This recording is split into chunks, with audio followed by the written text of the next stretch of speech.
सहेली।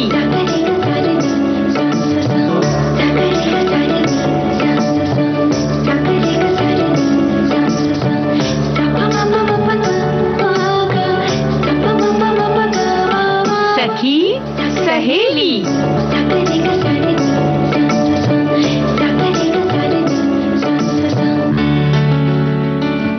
सखी सहेली कार्यक्रम सुनने वाली सभी सखियों और सखाओं को मंदाकिनी जोशी और दीपा माहेश्वरी का नमस्कार। कैसी हो दीपा? अगर मैं कहूँ कि मैं तो अच्छी हूँ और साथ में ये कहूँ कि आप हमें बहुत अच्छे लगते हैं। ऐसा क्यों भाई? किस खुशी में कह रही हो ऐसा? और इसी बात को अगर मैं गुजराती में कहूँ, तमे मने खूब ज सुंदर लागे छे। अरे क्या बात है, क्या बात है। और अगर इसी बात को मैं राजस्थानी में कहूँ कि थे मने खूब चोखा लागो जी। बंगाली में कहूँ तो तोमा के हमारो खूब भालो लागछे। ओहो, तो फिर मराठी में भी बोल के बता दो। तुम्हें मला फार आवड़ते। यानी कि आप हमें बहुत अच्छे लगते हैं जी। तो हमें अपने सखी और सखा भी तो बहुत अच्छे लगते हैं। तो हम भी चाहते हैं कि हमारे सखी और सखा भी अपनी अपनी भाषाओं में हमें लिखकर बताएं कि हम उन्हें अच्छे लगते हैं या नहीं। इस बात को वो कैसे लिखेंगे? तो उनके जो संदेश होंगे वो हम साझा करेंगे। बिल्कुल, उनके संदेश तो हम पढ़ेंगे क्योंकि आज बहुत सारी बातें हैं हमारे पास जिन पर वो लिखना पसंद भी करेंगे। बिल्कुल। एक तो आज है अंतर्राष्ट्रीय मातृभाषा दिवस जी। तो वो बताएं कि वो इस विषय में क्या सोचते हैं और उनकी अपनी भाषा क्या है, उस भाषा में वो अपनी बात कैसे कहते हैं, कैसे बोलते हैं। और अगर वो हमें ये भी लिख के बताएं कि सखी सहेली परिवार हम सब एक हैं, हम सब साथ साथ हैं। ये अगर है, इसको अगर वो अपनी मातृभाषा में लिख के हमें भेजें तो हम अपने बाकी सभी साथियों के साथ शेयर करना चाहेंगे। अरे वाह, क्या बात है, फिर तो मजा आ जाएगा। एक अलग सी महफिल जम जाएगी कि सभी अपनी अपनी भाषा में अपनी बात हम तक पहुंचा रहे हैं। तो श्रोताओं तैयार हो जाइए, फटाफट फेसबुक पर जाइए और अपनी बात हमें लिख भेजिए कि हम सब साथ साथ हैं और आप हमें बहुत अच्छे लगते हैं। इसके अलावा हम बात करेंगे कुमारी कमला पर। जी, ये नृत्यांगना है। हाँ जी, सखी विशेष में इनके बारे में हम जानकारी लेंगे। और बातचीत की जब बात मातृभाषा की चल रही तो देखिए वो कितनी सुंदर और मीठी होती है। लेकिन ऐसे में ही अगर कटाक्ष में कहीं बातचीत हो जाए तो उसका क्या असर होता है? किरकिरा हो जाता है ना।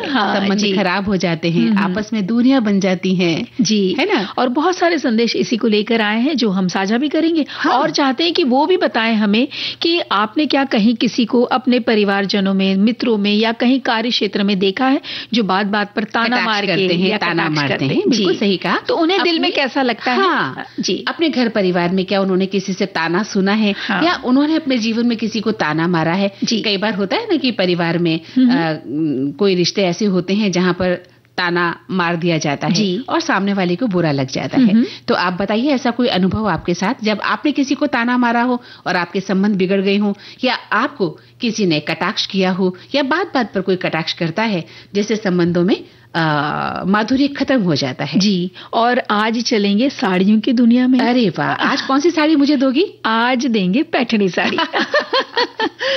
तो मुझे लगता है इस तरह से तो हम इस सेगमेंट पर आते ही एक साड़ी जब हमें मिलेगी तो हमारे पास हमारे जो अलमारी है उसमें साड़ियों की जो है तादाद बढ़ती चली जाएगी। बिल्कुल जी, है ना।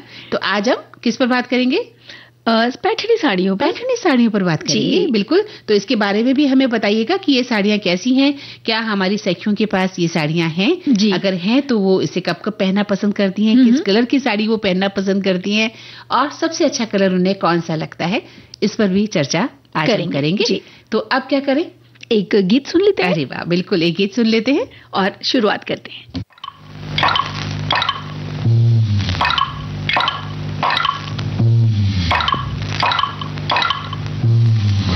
गोरी गोरी गाँव की गोरी रे,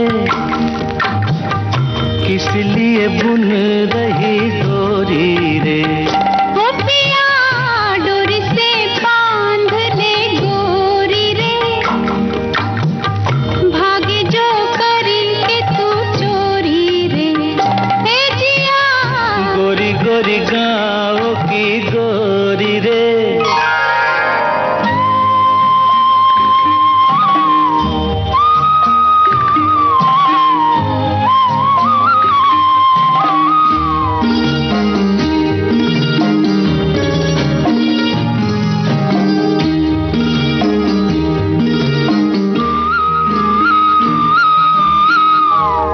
हैं तेरे ये रेशम के धागे, टूट जाए जो कोई तोड़ के भागे। जब से सैया तुझसे निहार लागे, पीछे पीछे मैं हूँ तू आगे आगे, खींचे चले आओगे जाओगे जहाँ, जाके देखो तो बरजोरी रे ओ पिया। गोरी गोरी गाँव की गोरी रे।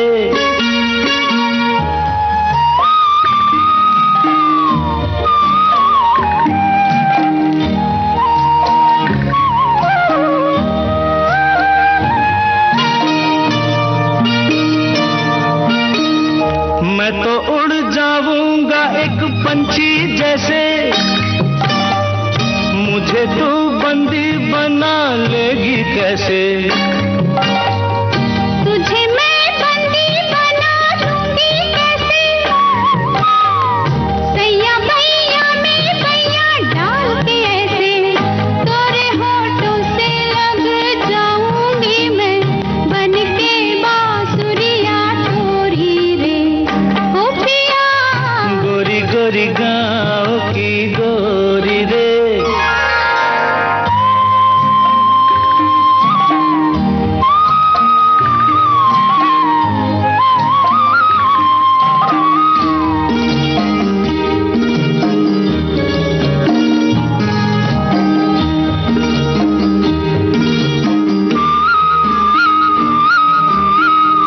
मैं हूँ परदेसी,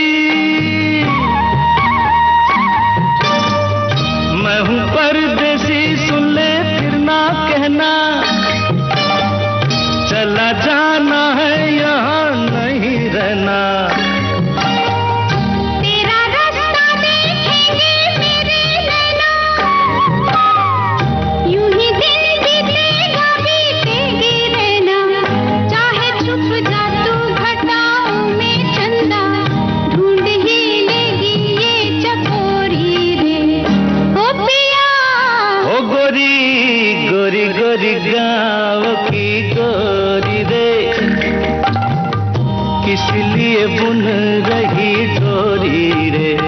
ओ पिया डोरी से बांध ले गोरी रे, भागे जो करेंगे तू चोरी रे ए जिया।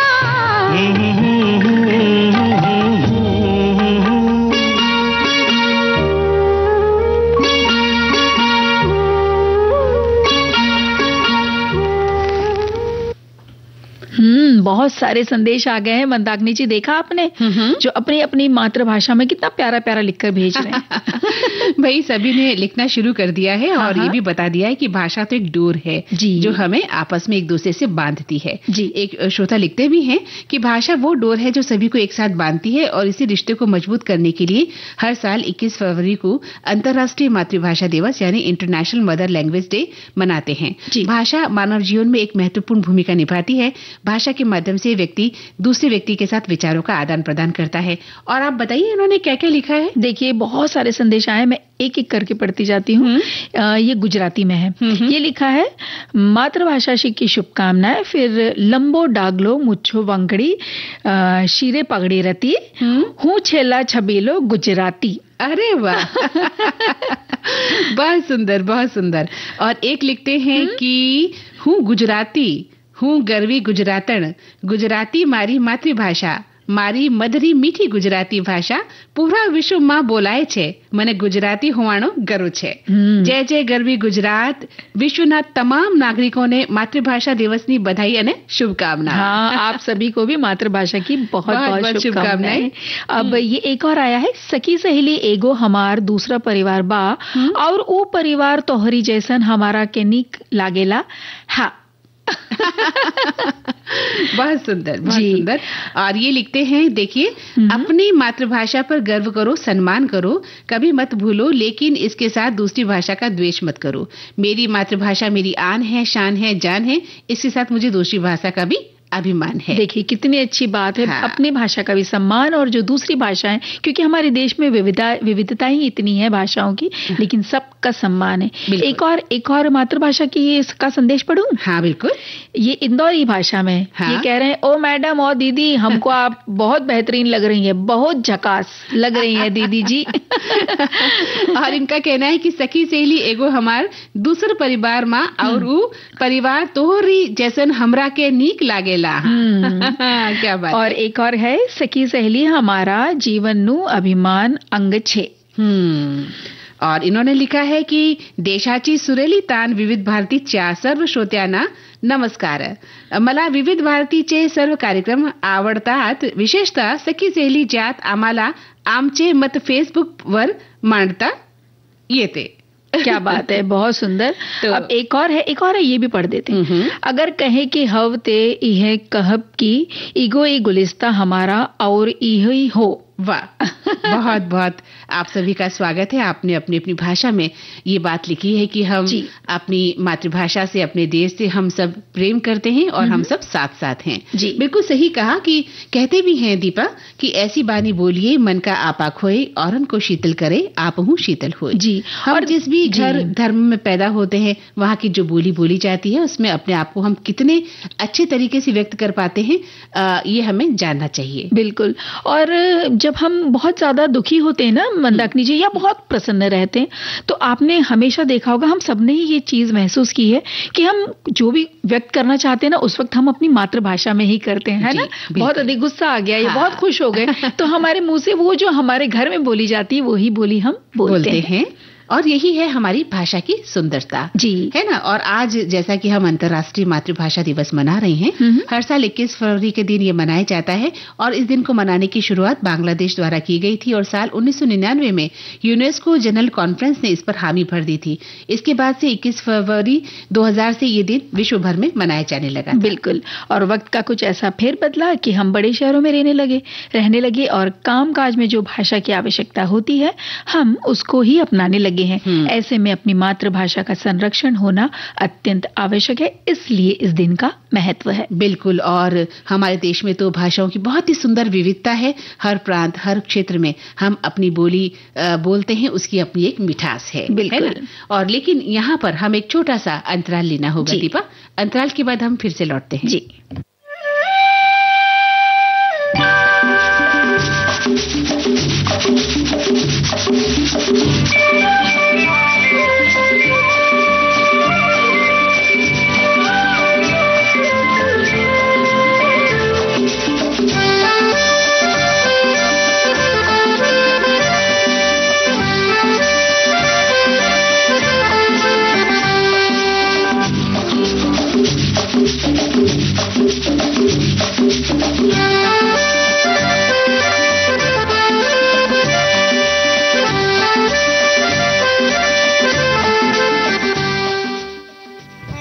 इस छोटे से अंतराल के बाद सभी सखियों और सखाओं का फिर से कार्यक्रम सखी सहेली में स्वागत है. दीपा जी, एक ये संदेश आया है कि मातृभाषा मेरे सारे जग को भाती है. वही मेरी श्रेष्ठ भाषा हिंदी भाषा है. वही मेरी मातृभाषा हिंदी भाषा है. वही मेरी सृजन भाषा हिंदी भाषा है. आप सभी को आज यानी मातृभाषा दिवस पर शुभकामनाएं. जी बिल्कुल. एक श्रोता लिखते हैं कि भाषा मानव जीवन में एक महत्वपूर्ण भूमिका निभाती है. भाषा के माध्यम से एक व्यक्ति दूसरे व्यक्ति के साथ विचारों का आदान प्रदान करता है.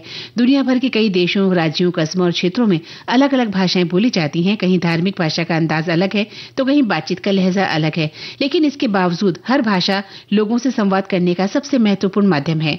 भाषा एक डोर है जो सभी को एक साथ बांधती है और इस बंधन को मजबूत करने के लिए आज का दिन चुना गया है. इसका अर्थ है कि हम अपनी मातृभाषा का सम्मान करें. जी. अच्छा, एक बड़ा मजाकिया सा ये संदेश है. ये लिख रहे हैं कि मैं बंगाली हूँ और मेरी जो पत्नी है वो मराठी है. तो लड़कियां आती हूँ को मराठी में आले बोलते हैं. मैं उसको सुनता था और मैं भी आले बोलने लगा तो सब हंसते थे और कहने लगे कि भाई अगर आने के लिए जब लड़कियां बोलती है ना कि मैं आती हूँ तो वो बोलती है आले आले, लेकिन अगर जब लड़का है तो वो बोलता है आलो, तो मी आलो। तो इस तरीके से ये जो दो भाषाओं वाले परिवार में अगर ऐसा मेल हो जाता है तो कुछ इस तरह की भी बड़ी दिलचस्प घटनाएं हो जाती है ना। लेकिन उन्होंने उस भाषा को सीखने की कोशिश की, सबसे बड़ी बात ये है कि ठीक है उसमें स्त्रीलिंग और पुल्लिंग का जो भेद था वो नहीं समझ पाए, लेकिन एक भाषा का सम्मान करना, भाषा से प्रेम करना, किसी दूसरी भाषा को अपनाना, उसको समझने का प्रयास करना भी अपने आप में एक बहुत बड़ी बात है। जी बिल्कुल। तो चलिए अब एक गीत सुन लिया जाए। चलिए।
जैसे नार कोई हो रसवंती, डाली डाली कलियों को तितलियां झूमे, फूल फूल पंखड़ियां खोले, अमृत घोले।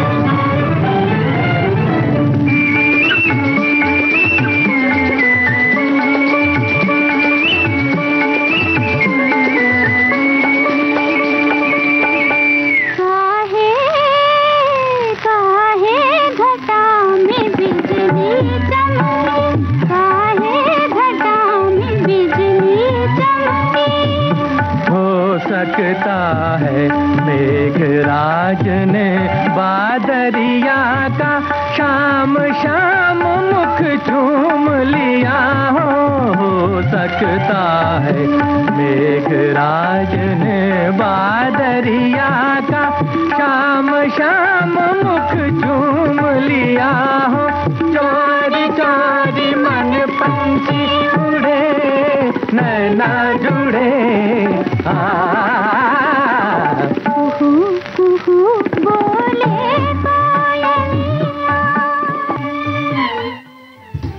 तो भाई दीपा, अगर हम अपनी बात मीठे तरीके से कहते हैं, अपनी मातृभाषा को अपनाते हैं और दुनिया के सामने पेश करते हैं, तो एक जो हमारा मस्तक है वो गर्व से ऊंचा उठ जाता है कि हम अपनी मातृभाषा का कितना सम्मान करते हैं।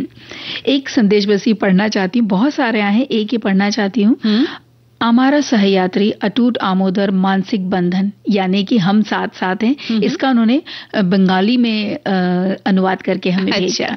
और एक राजस्थानी में आता है कि थे मोने घना हखरा लागो हो, मैं हैंगी थोड़े भेड़ा हो। ये एक मारवाड़ी मातृभाषा में लिखा गया है। और वहीं एक राजस्थानी में और आता है कि माने घना पूठरा लागो साथ, माने घना पूठरा लागो साथ। बहुत सुंदर।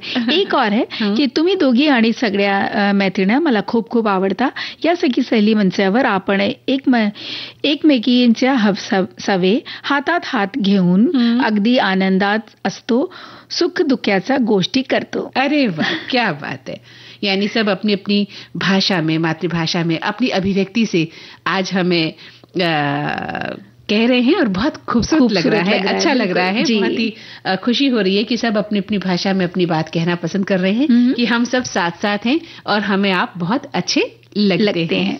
तो देखिए, अच्छे लगने की बात पर मुझे याद आया कि कुछ लोगों ने अपने जीवन में इतना शानदार काम किया है दीपा कि वो दुनिया भर की नजरों में रहते हैं वो लोग। जी बिल्कुल, जैसे भाषा एक अभिव्यक्ति है वैसे ही नृत्य एक अभिव्यक्ति है अपने भाव को दर्शाने का। हाँ। तो इसी तरह से कुमारी कमला वो नृत्यांगना है जिनके कारण शास्त्रीय नृत्य को न सिर्फ देश में बल्कि विदेशों में भी मंदाकिनी जी बहुत पहचान मिली। बिल्कुल सही कहा, और इसीलिए हम सखी विशेष में उन महिलाओं को लेकर आते हैं जिन्होंने देश ही नहीं बल्कि अंतर्राष्ट्रीय स्तर पर एक पहचान कायम की हो और देश का नाम ऊंचा किया हो। तो कुमारी कमला उन्हीं महिलाओं में से एक है जी। एक बाल कलाकार के रूप में अपने काम को आरंभ करने के पश्चात 100 से अधिक तमिल, तेलुगु, कन्नड़ और हिंदी फिल्मों में आपने काम किया है। जी, आपका जन्म 1934 में तमिलनाडु में हुआ। बहुत ही कम उम्र में आपने कथक और भरतनाट्यम इन दोनों शैलियों में शिक्षा लेनी शुरू की और इसके साथ हिंदुस्तानी शास्त्रीय संगीत की शिक्षा भी आपने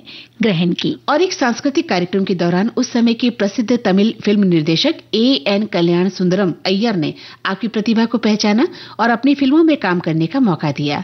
1938 में ब्लीबर संघम, रामा नामा महिमा इन फिल्मों से उन्हें एक पहचान मिली और आप कमला के नाम से प्रसिद्ध होती चली गई। बिल्कुल, कुमारी कमला के नृत्य प्रतिभा को अन्य जो दूसरे भी निर्माता थे उन्होंने पहचाना और फिर बॉम्बे, जो उस वक्त बॉम्बे, आज का मुंबई उस वक्त बॉम्बे कहलाता था, काम करने के लिए भी उन्हें बुलाया गया।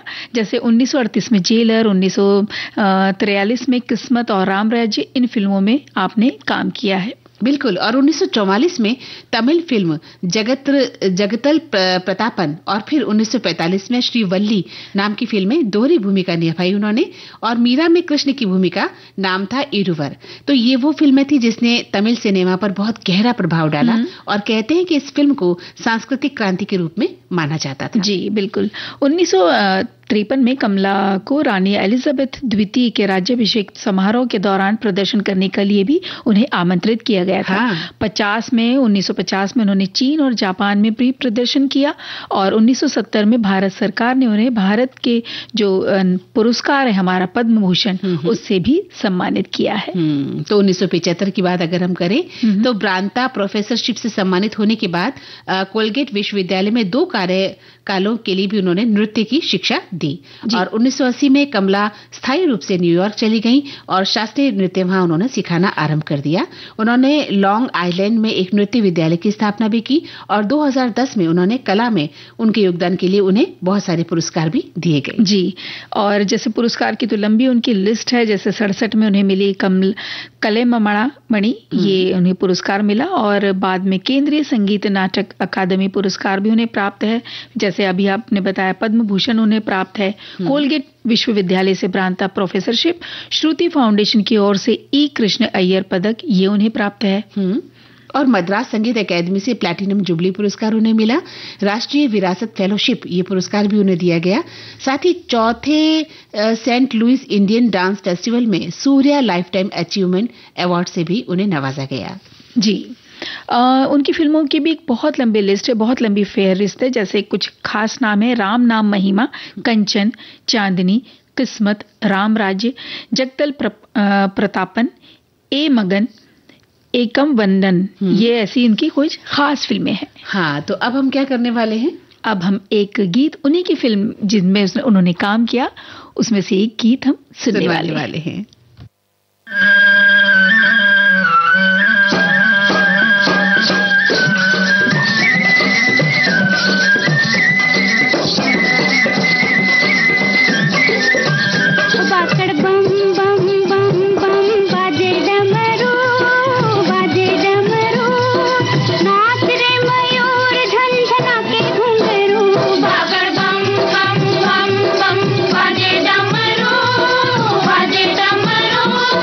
ना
वाह दीपा, बहुत ही शानदार गीत था ये, और बहुत कठपुतली का ये गीत था जिसमें इन्होंने काम किया था। बहुत ही खूबसूरत गीत था और मुझे लगता है कि हमारे सभी सखी और सखाओं को भी ये गीत बेहद पसंद आया होगा। तो एक छोटा सा अंतराल और ले लेते हैं और फिर जल्दी वापस आते हैं। हाँ बिल्कुल।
तो एक बार फिर से सखी सहेली कार्यक्रम में सभी सखियों और सखाओं का तहे दिल से स्वागत है। देखिए इतने सारे संदेश आ रहे हैं जो अपनी मातृभाषा में लिख रहे हैं और इतना प्यारा लिख रहे हैं, हम रोक नहीं सकते अपने आप को। एक मैसेज आया है बुंदेलखंडी में, ये कहती हैं कि आप सबोई को हमारी राम राम, हमारे घर में हमारे सब जने मिलके रोज सखी सहेली सुनत हैं, बहुत ही अच्छो लगत है। सब जनों को अपनी अपनी मातृभाषा में खूब बतकाओ करो चाहिए, जिससे सब बोलियों को प्रचार प्रसार होवे। अब हम चाहते हैं कि आपो रे भी बुंदेलखंडी बोली को कोनी एक गीत सुनावा दो तो बहुत ही मजा आए। तो जी कोशिश करेंगे कि कभी इस भाषा में भी हम कोई गीत आपको सुनाए। बिल्कुल। और एक श्रोता लिख रही हैं कि आज मैं कुछ अलग ढंग से ही मातृभाषा दिवस मना रही हूँ, क्योंकि आपके इस कार्यक्रम में विभिन्न भाषा भाषी सहयात्रियों के विभिन्न भाषाओं में उनकी बातें सुन रही हूँ, तो मुझे बहुत अच्छा लग रहा है। और देखिए दीपा, ये इन्होंने लिखा है थोड़ा सा भोजपुरी भाषा में। लिखती है कि गोड़ लागत बानी गोड़ लगई थी गोड़ लगई छी। ये हमारी बिहार में बोली जाने वाली आंचलिक भाषा भोजपुरी, मगही और मैथिली में चरण स्पर्श को बोला जाता है। मुझे भी अपनी मातृभाषा भोजपुरी बेहद पसंद है। ससुराल में बज्जिका बोला जाता है, पर मैं नहीं बोल पाई। मेरे घर में हिंदी में ही बात करती हूँ। आज भी अपने भाई बहनों के साथ हम इसी लैंग्वेज में बात करते हैं। और लिखती है कि सब लोग के निहोरा बा सखी सहेली में। एक मैसेज और है कि हमें तो सखी सहेली बहुत नीको लगत, हमें तो बुनसारे में संजा तक जो ही सुनत रही, खुश रहो सौभाग्यवती रहो। ये बुंदेलखंडी में बोला लिख रही है। तो देखिए हम अपनी भाषा से कितना प्रेम करते हैं जी। और हर हमारा साथी लिखने के लिए उत्सुक है कि हमारी जो हमने उन्हें बात कही थी कि इस वाक्य को आप अपनी भाषा में कैसे लिखेंगे, लिखने के लिए उतावले हैं। और स्वागत है, आप लिखते रहिए। कार्यक्रम में अभी बहुत वक्त है हमारे पास। हाँ बिल्कुल। और आप जैसे जैसे लिखते जाएंगे हम शामिल करते जाएंगे। और अब हम चलते हैं, आप मेरे लिए कुछ लेके आई थी ना? हाँ, मैंने कहा था ना पैठणी साड़ी आपके लिए उपहार स्वरूप गिफ्ट, मतलब तो ये आपका गिफ्ट। अरे वाह, यानी मेरे लिए गिफ्ट लाई थी ना? मुझे विश्वास नहीं हो रहा था, मुझे लगा आप अपने लिए लाई है। नहीं, आपको बताया था ना कि आप ही के लिए लेकर आई पैठणी साड़ी। जब तक आप मेरे हाथ में नहीं दे देंगी मैं कैसे समझ लूंगी ये उपहार आप मुझे दे रही हैं। लाई दीजिए। बिल्कुल, ये लीजिए। लाई। अरे वाह, ये तो बड़ी सुंदर है दीपा। यही तो खासियत है पैठणी की, एक बार जिसने इसे पहन लिया वो कभी छोड़ता नहीं। अरे वाह, इतनी सुंदर साड़ी है। और ये तुमने पिंक रंग क्यों चुना है, गुलाबी रंग? क्योंकि आप पर बहुत फपता है।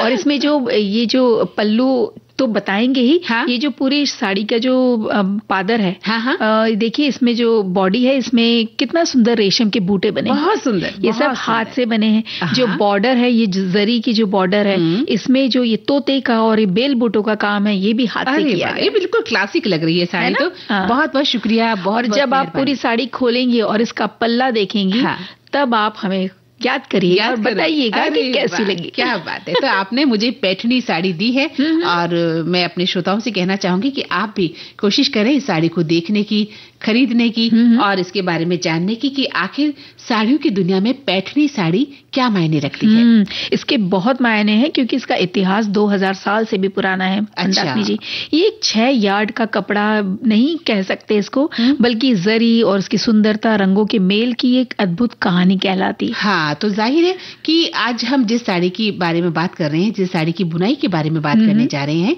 वो है महाराष्ट्र की प्रसिद्ध पैठनी साड़ियां। और साड़ियों के प्रति हम महिलाओं का प्रेम तो सदियों से चला आ रहा है। कभी मन भरता ही नहीं है कि भाई आप मुझे जितनी भी साड़ी दे मैं रख लूंगी। ये नहीं कहूंगी कि नहीं नहीं मेरे पास तो बहुत साड़ियां हैं, है ठीक है, अगले हफ्ते फिर एक और कोई गिफ्ट।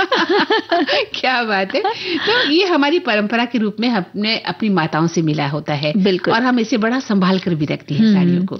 और जो हम बात कर रहे थे ना, इसका इतिहास 2000 साल पुराना है। तो ये महाराष्ट्र स्थित औरंगाबाद के पैठण नगर में पैठणी साड़ी का निर्माण होना शुरू हुआ था। अच्छा, जब इतिहास कहता है कि पैठणी साड़ी की जो उत्पत्ति है वो सातवाहन राजवंश के दौरान हुई थी।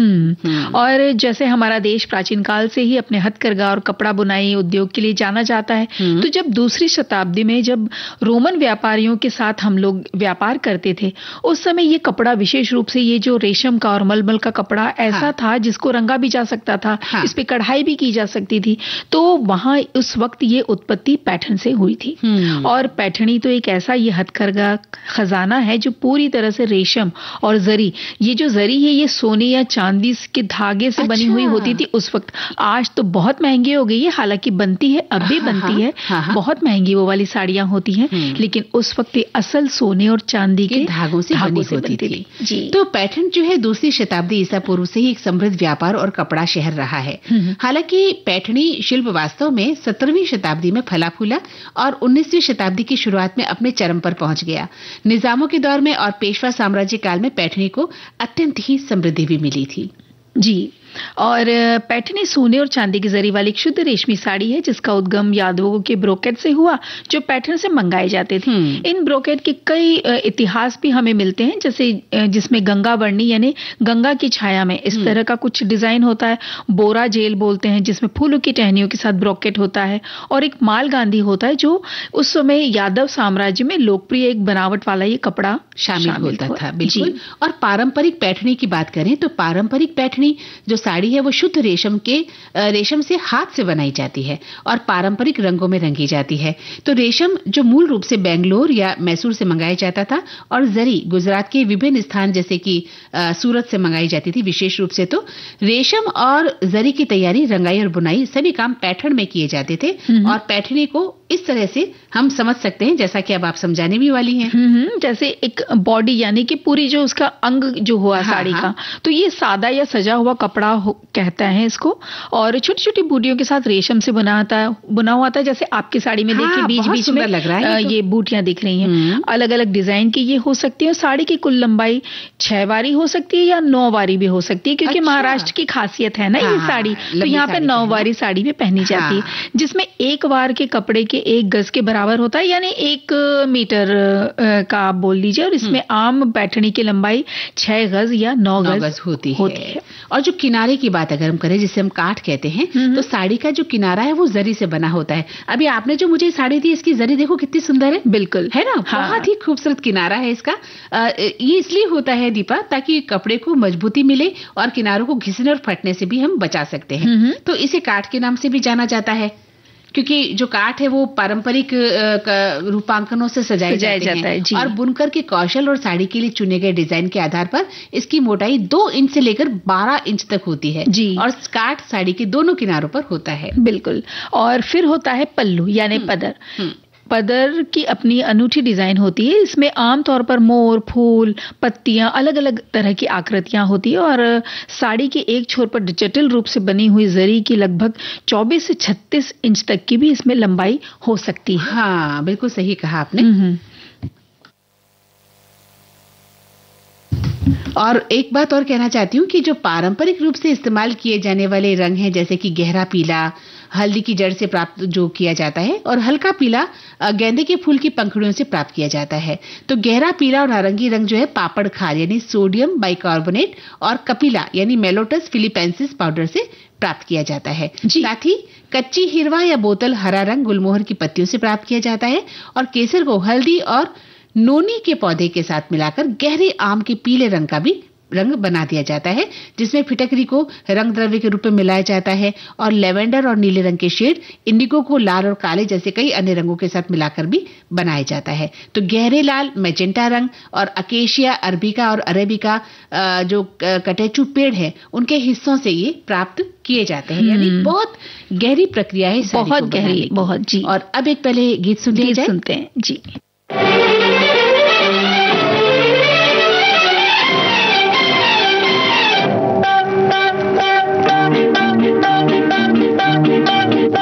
अरे यार मेरी तुम भी हो गजब, घूंघट तो जरा ओढ़ो, आहा मानो कहा अब तुम हो जवां, मेरी जान लड़कपन छोड़ो।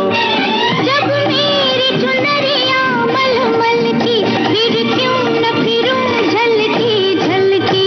अरे यार मेरी तुम भी हो गजब, घूंघट तो जरा ओढ़ो, आहा मानो कहा अब तुम हो जवां, मेरी जान लड़कपन छोड़ो।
भारती पर हर रोज दिन में 1 बजे विविध भारती की गीत माला आपके साथ। जन्म जन्म का साथ है तुम्हारा। इस कार्यक्रम में हर पायदान पर होगी आपकी भागीदारी। हम और तुम, तो हम और आप पिरोएंगे गीतों की इस माला के मोती साथ साथ। हम साथ हैं। जुड़े रहिए हमारे साथ विविध भारती के फेसबुक पेज पर। विविध भारती की गीत माला हर रोज दिन में 1 बजे। विविध भारती, आपका जीवन संगीत। हाँ, तो दीपा हम बात कर रहे थे पैठणी साड़ी पर। और अगर आज की बात करें, आज के परिदृश्य में, तो इस्तेमाल किए जाने वाले रंग जो है वो केमिकल बेस्ड यानी रासायनिक रंग है, जो रंगों की एक विस्तृत श्रृंखला प्रदान करते हैं। और ये रासायनिक रंगों की वजह से अब हमें कई शेड्स की साड़ियां मिल जाती है, शेडेड भी मिल जाती है। हाँ। जो हम धूप छांव बोलते हैं ना, 2 अलग-अलग रंग में भी हमें मिल जाती है। जी, एक पैठणी साड़ी को अगर हाथ से ही बुना जाए तो बनाने के लिए 4 महीने से लेकर 1 साल तक का समय लग सकता है। और इसमें कई तरह की प्रक्रिया शामिल है। आज बाजार में पावरलूम पैठनियों से भरा हुआ है। उसका निर्माण इस वजह से ही बहुत आसान और तेज हो गया है और हर एक पैठनी के निर्माण में 5 से 6 घंटे ही लगते हैं। डिजाइन को कंप्यूटर में डाला जाता है और पावरलूम में डिजाइन की नकल करने की क्षमता होती है। असल पैठनी में कई विशिष्ट संकेत होते हैं जो इसे पैठन से हथकरघा पैठनी के रूप में पहचान सकते हैं हम, जैसे रूपांकनों की बारीकी को देखना, कपड़े और जरी की जांच करना, साड़ी में कोई दोष है ताने को देखना। और कोई भी दो पैठनी साड़ियां बिल्कुल एक जैसी आपको कभी नहीं मिलेगी। अच्छा जी, क्योंकि अलग अलग तरीके से ये बुनी जाती है और उसमें अलग अलग और अनोखे रूपांकन होते हैं।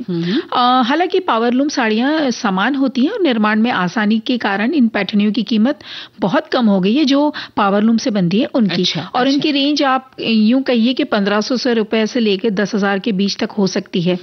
लेकिन हाथ से बनी पैठनी की जो कीमत है वो लाखों रुपए में जाती है। जो हाथ, क्योंकि देखिए ना, अगर साल भर में कोई साड़ी बनेगी तो स्वाभाविक है कि उसका जो मूल्य है वो भी ज्यादा ही होगा। और हथकरघा साड़ियों के सामने समस्या ये होती है दीपा कि चूंकि कीमत बहुत अधिक है इसलिए प्रामाणिक हथकरघा पैठनी की मांग कम हो गई है।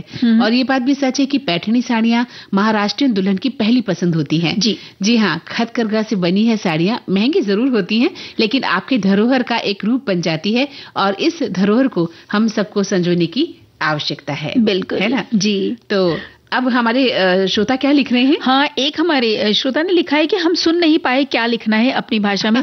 जी देखिए, आप अपनी भाषा में जो लिखना चाहें लिखिए, लेकिन हमने उस शुरू में पूछा था कि आप ये लिख दीजिए कि हम सब साथ साथ हैं। हाँ। ये सखी सहेली परिवार हम सब साथ हैं। हाँ। तो अगर आप चाहें तो इसे आप अपनी भाषा में अनुवाद करके भेजिए या आप जो चाहती हैं वो आप लिखकर भेजिए। एक प्यार भरी जो पाती है वो हमें लिख सकती हैं। जी। और एक बात और मैं कहना चाह रही थी कि अगला जो हमारा सेगमेंट है वो है तंज कसने पर। हाँ, है ना, कि बातों को किस तरह से लोग घुमा फिरा कर कहते हैं, कटाक्ष करके कहते हैं। हाँ। तो हम अपने श्रोताओं का इंतजार कर रहे हैं कि वो अपनी बात लिखते हैं कि कैसे उनके जीवन में ऐसे लोग मिल जाते हैं जो कटाक्ष करते हैं या उनके जीवन में इससे क्या बदलाव आया, संबंधों में बिखराहट आई, संबंध और मजबूत हुए, किसी को समझने में कटाक्ष क्या भूमिका निभाते हैं। ये सभी बातें हमारे श्रोता हमें लिख सकते हैं। जी।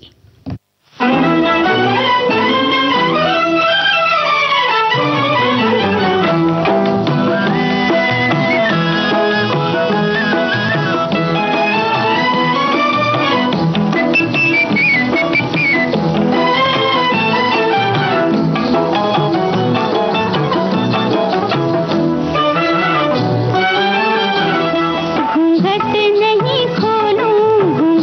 नहीं खोलूंगी सैया तोरे आगे।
विविध भारती पर धूम मचा रहा है हेलो फरमाइश। मुद्दत से दूर थे तुम हम, एक जमाने के बाद मिलना अच्छा लगा। जब से ये प्रोग्राम बंद हुए थे ना, सब लोग चर्चाएं करते थे कि विविध भारती से कब प्रोग्राम चालू होंगे। हम लोगों को अब सफलता मिली है तो हमें बहुत खुशी है सर। श्रोताओं की पहली पसंद, पहला प्यार होता है ना, फोन प्रोग्राम होता है कि अपनी आवाज करोड़ों लोगों तक पहुंचे। और एक ऐसा रेडियो स्टेशन विविध भारती है कि आवाज श्रोताओं के कानों में गूंजती है। आपको बता दें, हेलो फरमाइश कार्यक्रम के लिए आप भी कर सकते हैं फोन कॉल। रिकॉर्डिंग बुधवार को दिन में 11 बजे से लेकर 1 बजे के बीच। हेलो फरमाइश कार्यक्रम का प्रसारण मंगलवार और गुरुवार को शाम 4 बजे। पुनः प्रसारण बुधवार और शुक्रवार को दिन में 10 बजे विविध भारती पर। हेलो फरमाइश। हाँ तो दीपा, अब हम आते हैं कटाक्ष पर। जी बिल्कुल। आपकी जिंदगी में हुआ है ऐसा कभी कि आपको किसी ने कटाक्ष किया है, ताना मारा है? हाँ हुआ है। और उसमें उस वक्त के लिए ऐसा लगता है कि रिश्ते थोड़े से उसमें कड़वाहट आ जाती है। हाँ। लेकिन क्योंकि जिन्होंने मारा है वो अपने ही होते हैं तो हमें फिर उनसे हम बना लेते हैं या भूल जाते हैं। हाँ। वक्त के साथ फिर वो बातें हम भूल जाते हैं। लेकिन तो कभी अगर उस तरह की कोई सुनने में आ जाती बात तो वो अपने पे घटी बात याद होती है कि उसने हमें ऐसे ही तंज मारा था। जी हमारे आपने मुझसे पूछा, आप बताइए। हाँ मेरे साथ भी हुआ है। आज भी होता है। आज भी होता है। बिल्कुल कटाक्ष आ जाते हैं कई बार और तंज भी मारते हैं लोग। तो ये सब चीजें आपकी जिंदगी में चलती हैं, लेकिन इन्हें भूलकर आगे ही बढ़ना ही पड़ता है। जी बिल्कुल। हमारे एक श्रोता लिख रहे हैं कि हल्के फुल्के अंदाज में हंसी मजाक में अस्पष्ट आलोचना करना ही व्यंग्य है, तो वहीं तंज कसना, कटाक्ष करना और ताना मारना लगभग एक समान होते हैं। फिर भी किसी के अशोभनीय व्यवहार पर उन्हें थोड़ा लज्जित करने के लिए कटु शब्दों में कही गई इसी बात को कटाक्ष कहा जा सकता है। और एक श्रोता लिखते हैं कि ऐसे लोग बहुत ही ऊंचे आईक्यू वाले होते हैं, मूर्ख इन्हें और ये मूर्खों को झेल नहीं पाते। मूर्ख को तो कोई बात पसंद ना आए वो सीधा कह देगा, लेकिन ये लोग बुद्धिमान होते हैं, इसलिए सीधे ने कहकर कटाक्ष से इशारा दे देते हैं कि बेटा अब भी संभल जा, नहीं तो इसके आगे तेरी बेइज्जती हो सकती है। ये अप्रत्यक्ष रूप से मदद कर रहे होते हैं, लेकिन मोटे दिमाग के लोग इनका एहसान मानने की बजाय इन्हें खार खाने लगते हैं। हाँ देखिए, एक और कटाक्ष के अर्थ में एक आया है कि किसी को कटु शब्द में व्यंग करना या ताना मारना। कटाक्ष, तंज या ताना कहकर किसी को दुखी, लज्जित या खिन्न किया जाता है। अच्छा, उन्होंने कुछ उदाहरण भी दिए हैं इसमें कि दिल खुश हुआ है मस्जिद वीरा को देखकर, मेरी तरह खुदा का भी खाना खराब है। बात तक करनी न आती थी तुम्हें, ये हमारे सामने की बात है। और साथ साथ घूमते हैं हम दोनों रात भर, लोग मुझे आवाराओं से चांद कहते हैं। तो देखिए जी, एक ने लिखा है कि जो हमने अपनी अपनी भाषा में लोगों से विचार मांगे थे, वो कहते हैं कि वैसे तो बहुत सारी भाषाएं हैं, थोड़ी थोड़ी भाषा में हम सभी चीजें समझ पाते हैं, और लेकिन आपने जो ये कार्यक्रम में सभी की भाषा में अपनी अपनी बात कहलवाई है, ये थोड़ा अच्छी लगी है। और मलयाली भाषा में भी किसी ने लिखा है और सिंधी भाषा में भी अपनी बात कही गई है, है ना? जी। लेकिन एक श्रोता लिखते हैं कि कटाक्ष में बातचीत की बात हम करते हैं तो भाई समाज में ऐसे भी लोगों से सामना होना स्वाभाविक है, किंतु ये उचित बातचीत का तरीका नहीं है। फिर भी ऐसे लोगों के साथ रहते रहते उनकी ही भाषा में बातचीत करने पड़ता ही है, ताकि जैसे को तैसा जवाब मिल सके और सामने वाला अपने सामने वाले को कमजोर नहीं समझ सके। फिर व्यवहारिक दृष्टिकोण से ये आवश्यक भी है, वैसे ऐसे लोगों से बच के रहना ही उचित होता है। जी। एक और संदेश है कि मैंने पढ़े लिखे लोगों को देखा है, कुछ भी बोलेंगे तो जहर बुझा तीर ही छोड़ेंगे, और वह कटाक्ष आपके अंदर तक तिल मिला देता है। कटाक्ष वही लोग बोलते हैं जो अंदर से कमजोर होते हैं, उन्हें आत्मविश्वास की कमी रहती है, या जो अभिमानी होते हैं वो अपने अहम में बोलते हैं। ना मैं कटाक्ष किसी को बोलती हूँ और ना ही सुनना पसंद करती हूँ, क्योंकि शब्दों के घाव बड़े गंभीर होते हैं। और देखिए ना, ये कहती हैं कि इतिहास गवाह है, द्रौपदी के कटाक्ष ने महाभारत की नींव रखी। बिल्कुल सही कहा, इसलिए कभी भी आपकी भाषा में कटाक्ष नहीं होना चाहिए। जी।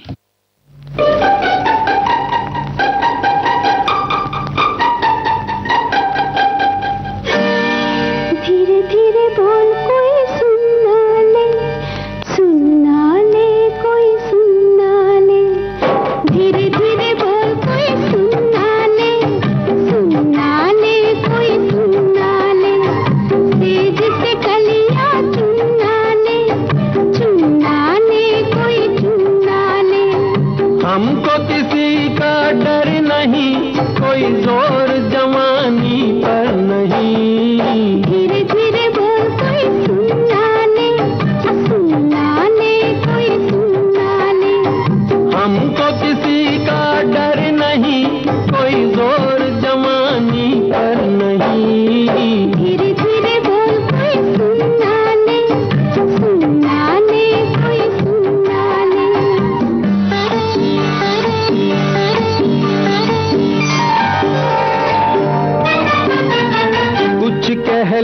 कुछ कर ले ये संसार, हम प्रेमी हैं हम तो करेंगे प्यार। कुछ कह ले कुछ कर ले ये संसार, हम प्रेमी हैं हम तो करेंगे प्यार। कोई देख ले वो देख ले, कोई जान ले वो जान ले, कोई दोष हमारे सर नहीं, कोई जोर जवानी पर नहीं। टॉन्ट मारना कुछ लोगों की एक आदत हो जाती है और जो बात बात पर टॉन्ट मारते हैं और उन्हें ये पता भी नहीं होता कि सामने वाले की भावना आहत होती है। तो सही में ये बहुत जरूरी है कि आप ये तो देखिए जो भी ताना मार रहा है कि सामने वाला अगर आहत हो रहा है तो वहीं रुक जाएं या उसको मीठे बोल बोलकर उसके थोड़ा सा दिल को तसल्ली दे। हाँ, लेकिन मैं तो ये कहती हूँ कि कोई आहत हो या ना हो, ये जो टॉन्टबाजी करने की आदत है ये अपने आप में ही बहुत गलत आदत है। बात को सीधे साधे तरीके से कहा जा सकता है, खूबसूरती से वो पेश होती है। बिल्कुल। और देखिए ना मंदाकिनी जी, माँ जब सुनाती है तो वो एक अलग बात होगी। माँ अपने बच्चे को सुधारने के लिए कहती है और क्योंकि सबसे ज्यादा छोटे बच्चे का समय माँ के साथ निकलता है तो कभी कभी मजाकिया अंदाज में माँ बोल देती है, वो बात अलग है। लेकिन हर वक्त बाहर वाला या कोई या कभी कभी पिता भी अगर बोल देते हैं ना तो बच्चों को बुरा लग जाता है। हर वक्त कोई भी इंसान किसी भी जो है ताने से परेशानी होता है, वो कोई भी रिश्ता हो, मैं तो ये समझती हूँ जी, घर हो या बाहर, दफ्तर हो या समाज, अगर कोई ताना बार बार आपको मारा जाता है तो वो सहन नहीं होता है। बिल्कुल। एक संदेश और आया है मातृभाषा पर। ये कह रहे माँ रोज सखी सहेली बुद्धि आया, ढूंढो सुट्टो आहे अयो प्रोग्राम, सब सहेलू मस्त आहीन। आप शायद बोल नहीं पाएंगे क्योंकि ये सिंधी में उतना अच्छा हम लिख नहीं पा रहे हैं। अच्छा। वैसे ये लिखा है इन्होंने कि ये प्रोग्राम बहुत अच्छा है और हमारी सखियों के साथ बड़ा प्यारा नाता है और हम रोज सुनते हैं। बिल्कुल, आपने बहुत अच्छा लिखा है और आपकी भावना को हमने पहचान लिया है। हो सकता है आपने जो लिखा है हम उसे ढंग से नहीं पढ़ पाए हों सिंधी भाषा को, लेकिन आपकी जो भावना है वो हम तक पहुंच गई। एक और पढ़ दूं जल्दी से? बिल्कुल। हमर भाषा मगही हई तोहरा सबके और सब सखियन के हमार प्रणाम। क्या बात है, क्या बात है। एक एक दिन अब लगता है एक साल, तेरे बिन अब मेरा भी है यही हाल।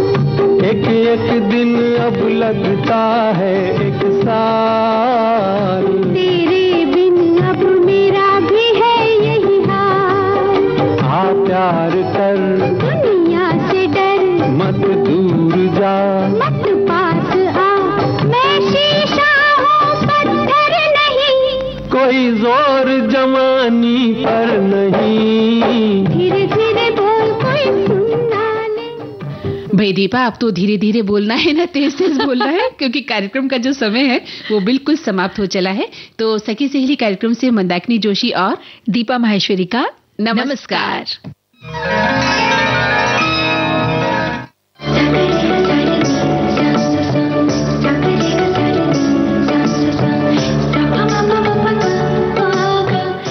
इस कार्यक्रम की प्रस्तुतकर्ता हैं अनुश्री पाठक।